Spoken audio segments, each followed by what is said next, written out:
ಮನೆಯಲ್ಲೇ ಕಬಾಬ್ ಮಾಡ್ಕೊಳ್ಳೋದಕ್ಕೆ ಯಾವ ಬ್ರ್ಯಾಂಡ್ನ ಕಬಾಬ್ ಪೌಡರ್ ನೀವು ಇಷ್ಟಪಡ್ತೀರಾ ಅನ್ನೋದನ್ನು ನನಗೆ ಕಮೆಂಟ್ ಸೆಕ್ಷನಲ್ಲಿ ಹೇಳಿ. ತುಂಬ ಜನ ರೆಡಿಮೇಡ್ ಪೌಡರ್ ಉಪಯೋಗ ಮಾಡಿದರೂ ಕೂಡ ಕಬಾಬ್ ಚೆನ್ನಾಗಿ ಬರೋದಿಲ್ಲ, ಮಸಾಲ ಚೆನ್ನಾಗಿ ಅಂಟ್ಕೊಳ್ಳೋದಿಲ್ಲ ಅಂತ ಕಂಪ್ಲೇಂಟ್ ಮಾಡ್ತಾರೆ. ಅಂಥವರಿಗೆ ಬರೀ 3 ನಿಮಿಷದಲ್ಲಿ ಇವತ್ತು ಕೆಲವು ಟಿಪ್ಸ್ಗಳನ್ನು ಕೊಟ್ಟು ನಾನು ಕಬಾಬ್ ಮಾಡಿ ತೋರಿಸಿದ್ದೀನಿ. ಸೊ ಸ್ಕಿಪ್ ಮಾಡದೆ ಕೊನೆ ತನಕ ವಿಡಿಯೋನ ನೋಡಿ. ನೀವು ಒಂದ್ಸಲ ಈ ಥರನೇ ಕಬಾಬ್ ಮಾಡಿ ನೋಡಿ, ನಿಮ್ಮ ಫೀಡ್ಬ್ಯಾಕ್ ಕೊಡೋದಕ್ಕೆ ಮರಿಬೇಡಿ. ಹಾಗಾದರೆ ತಡ ಮಾಡದೆ ಈ ರೆಸಿಪಿನ ಇವಾಗ ನಾವು ಚೆಕ್ ಮಾಡೋಣ.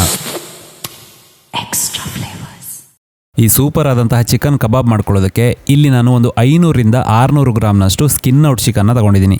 ತುಂಬ ಜನ ವಿತ್ ಸ್ಕಿನ್ ಕೂಡ ತಗೊಳ್ತಾರೆ, ಯಾಕಂದರೆ ಆ ಸ್ಕಿನ್ ಗರಿಗರಿಯಾಗಿರುತ್ತೆ, ತುಂಬ ಚೆನ್ನಾಗಿರುತ್ತೆ ಅಂತ. ಸೊ ಅದನ್ನು ಕೂಡ ನೀವು ತಗೋಬಹುದು. ಹಾಗೆಯೇ ಪೌಡರ್ ಇಲ್ಲಿ ನಾನು ಸ್ಪರ್ಶ್ ಅನ್ನುವಂತಹ ಒಂದು ಬ್ರ್ಯಾಂಡ್ನ ಪೌಡರ್ನ ತಗೊಂಡಿದ್ದೀನಿ. ಇದು ಎಲ್ಲ ಲೋಕಲ್ ಸ್ಟೋರ್ಗಳಲ್ಲಿ ಸಿಗುತ್ತೆ. ಹಾಗೆಯೇ ಇದು ಪ್ರಮೋಷನ್ ವಿಡಿಯೋ ಅಲ್ಲ. ಈ ಪೌಡರ್ ನನಗೆ ತುಂಬ ಇಷ್ಟ ಕಬಾಬ್ಗೆ, ಅದಕ್ಕೋಸ್ಕರನೇ ನಾನು ಇದನ್ನು ಬಳಕೆ ಮಾಡ್ತಾ ಇದ್ದೀನಿ. ಇದನ್ನು 1 kg ಅಂತ ಹೇಳಿ ಅವರು ಹೇಳಿದ್ದಾರೆ, ಬಟ್ ನಾನು 500ರಿಂದ 600 ಗ್ರಾಮ್ ಚಿಕನ್ಗೆ ಇದನ್ನು ಪ್ರಿಫರ್ ಮಾಡ್ತೀನಿ. ಹಾಗೆಯೇ ಇದಕ್ಕಿವಾಗ ಒಂದು ಅರ್ಧದಷ್ಟು ನಿಂಬೆಹಣ್ಣಿನ ರಸನ ಇಲ್ಲಿ ಹಾಕ್ಕೊಳ್ತಾ ಇದ್ದೀನಿ.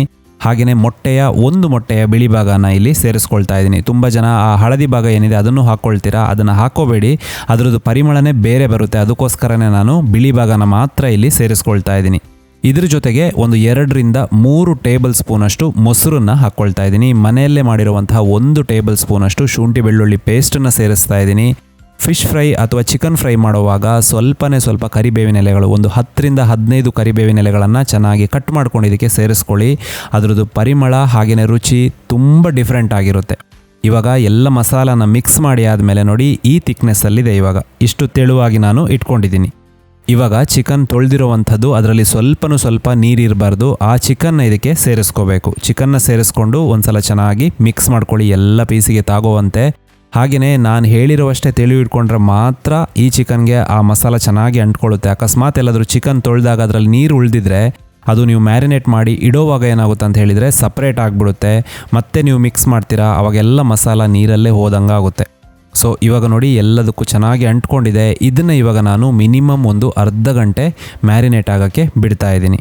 ಸೊ ಅರ್ಧ ಗಂಟೆ ಆದಮೇಲೆ ತುಂಬ ಜನ ಕಂಪ್ಲೇಂಟ್ ಮಾಡ್ತೀರಾ ಫ್ರೈ ಮಾಡುವಾಗ ಮಸಾಲ ಬಿಟ್ಕೊಳ್ಳುತ್ತೆ ಅಂತ. ಅದಕ್ಕೆ ಒಂದು ಮೇಯ್ನ್ ರೀಸನ್ ಏನು ಅಂತ ಹೇಳಿದರೆ, ನೀವು ತೆಳ್ಳಗಿರುವಂತಹ ಅಲ್ಯೂಮಿನಿಯಂ ಪಾತ್ರೆ ಬಳಸುವಂಥದ್ದು. ಅದಕ್ಕೋಸ್ಕರನೇ ನಾನು ಫಸ್ಟಿಗೆ ನಿಮಗೆ 1 ಪೀಸ್ ತೆಳ್ಳಗಿರುವಂತಹ ಅಲ್ಯೂಮಿನಿಯಂ ಬಾಂಡ್ಲಿಯಲ್ಲಿ ಹಾಕಿ ತೋರಿಸ್ತಾ ಇದ್ದೀನಿ ನೋಡಿ. ಇವಾಗ ಎಣ್ಣೆ ಚೆನ್ನಾಗಿ ಬಿಸಿಯಾಗಿದೆ. ಇದಕ್ಕಿವಾಗ ನಾನು 1 ಪೀಸ್ನಷ್ಟು ಮಾತ್ರ ನಾನಿಲ್ಲಿ ಚಿಕನ್ನ ಫ್ರೈ ಮಾಡಿ ತೋರಿಸ್ತಾ ಇದ್ದೀನಿ.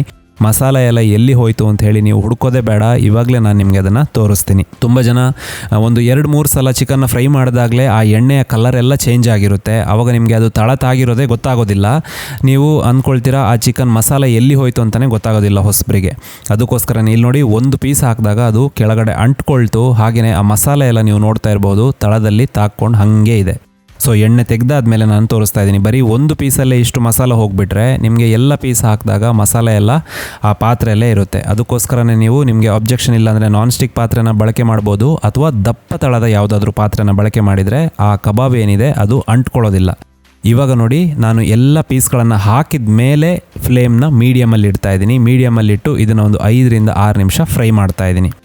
ಆಮೇಲೆ ನಿಮಗೆ ತುಂಬ ಗರಿಗರಿಯಾಗಬೇಕು ಅಂದರೆ ಕೊನೆ 1 ನಿಮಿಷ ಏನಿದೆ ಅದನ್ನು ನೀವು ಹೈ ಫ್ಲೇಮಲ್ಲಿಟ್ಟು ಫ್ರೈ ಮಾಡಿದರೆ ಆ ಮೇಲಿರುವಂತಹ ಮಸಾಲ ಎಲ್ಲ ಚೆನ್ನಾಗಿ ಗರಿಗರಿ ಆಗುತ್ತೆ. 2ನೇ ಸಲ ನೀವು ಫ್ರೈ ಮಾಡಬೇಕು ಅಂತಿಲ್ಲ. ಒಂದ್ಸಲ ಆಯಿಲಿಂದ ತೆಗೆದು ಮತ್ತೆ ಫ್ರೈ ಮಾಡುವಂಥದ್ದೆಲ್ಲ ಬೇಡ ಮನೆಯಲ್ಲಿ. ಕೊನೆ 1 ನಿಮಿಷ ನೀವು ಹೈ ಫ್ಲೇಮಲ್ಲಿ ಫ್ರೈ ಮಾಡಿದರೆ ಸಾಕು, ತುಂಬ ಗರಿಗರಿಯಾಗಿ ಒಳಗಡೆ ಜ್ಯೂಸಿ ಆದಂತಹ ಕಬಾಬ್ ರೆಡಿ ಆಗುತ್ತೆ. ಸೊ ಇದು ರೆಡಿಮೇಡ್ ಪೌಡರಲ್ಲಿ ಚಿಕನ್ ನಾನು ಕಬಾಬ್ ಮಾಡುವಂತಹ ರೀತಿ. ಸೊ ಈ ರೆಸಿಪಿ ನಿಮಗೆ ಇಷ್ಟ ಆಯಿತು ಅಂದ್ಕೊಳ್ತೀನಿ. ಈ ರೆಸಿಪಿ ಇಷ್ಟ ಆದರೆ ಶೇರ್ ಮಾಡೋದಕ್ಕೆ, ಲೈಕ್ ಮಾಡೋದಕ್ಕೆ ಮರಿಬೇಡಿ. ನೆಕ್ಸ್ಟ್ ಇನ್ನೊಂದು ರೆಸಿಪಿ ಜೊತೆ ಮತ್ತೆ ನಾನು ನಿಮ್ಮನ್ನು ಭೇಟಿ ಆಗ್ತೀನಿ. ಅಲ್ಲಿ ತನಕ ಟೇಕ್ ಕೇರ್, ಬಾಯ್.